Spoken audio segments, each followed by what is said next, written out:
Guys, Thursday, April 1st. We are going to start with a quick Tabata sequence, okay? So if you're not familiar with the Tabata sequence, it's 8 cycles, okay, per movement that you decide to do.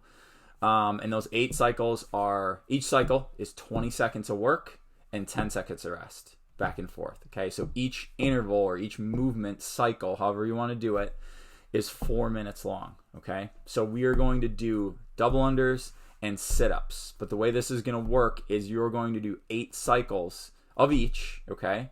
But you're going to go back and forth. So it's going to be 8 cycles of the following: 20 seconds of double unders, 10 seconds of rest. 20 seconds of sit-ups, 10 seconds of rest. That's one cycle. Then you're going to repeat that again for 7 more. Your score is going to be the total amount of reps of double unders plus sit-ups. So however you want to keep track of this is entirely up to you. The easiest thing to do is going to be to count from 0 to your last sit-up, okay? And just keep counting from whatever to whatever, all right? If you want to take your 10 seconds to mark it down, by all means do so. I believe if you're beyond the whiteboarder, it's probably going to ask you for your specific amount per set. If you're very specific and you want to do that, you're going to have to keep track of it. At the end of the day, you could enter your total in one of the intervals and just have your total there, okay? Anyways, that's the part 1. Part 2, we've got 7 rounds for time. 7 rounds for time, quite a few.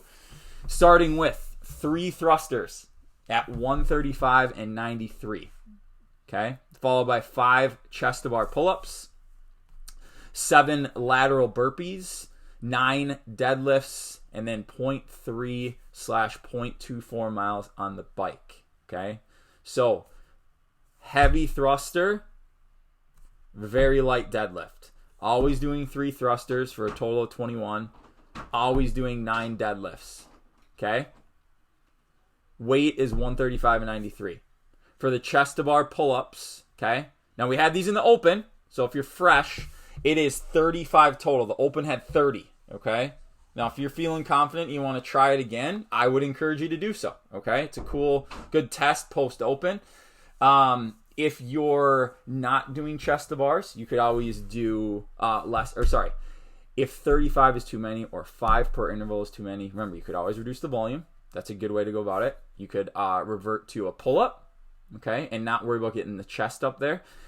You could do a banded version of either of those 2 I mentioned. A jumping would be good, although you do have the burpees, so you do have that added jump, okay? Granted, on a jumping pull-up, you do have the assistance of your arms. And then we could also do something on the rings. We could always do a ring row. You could do a ring row with your feet on a box to make it a little bit more challenging, okay? You've got options. The lateral burpee, okay? So you're going to do the burpee parallel to the bar, hop sideways over the bar with 2 feet. An easy way to scale this, do the burpee step over sideways. From there, do a burpee and just jump. Don't worry about jumping over the bar. Just do a traditional burpee, and then we can go all the way down to what we saw earlier in the week to a no jump burpee, okay? The bike, I think the weather, it's going to start warming up a little bit here. But for the 0.3 and 0.24 miles, if you're going to row, we'll do that for 200 for the guys and 150 meters. If you're going to run, let's say we'll do 200-meter run, okay? And that should be it, guys. This, could take upwards of 20 minutes, okay? Could take upwards of 20 minutes. But think heavy for yourself on the thrusters, but I can do all 3 unbroken, okay? Pick something that I can probably do unbroken on the chest-to-bar portion, okay? The burpees at a very calm pace. The deadlifts should feel really light, very, very light, okay? But I'm still moving well. And then the bike, or row, or run, depending on what you do, should almost be your time to kind of regroup before you got to get back on for those thrusters, okay? All right, guys, have some fun.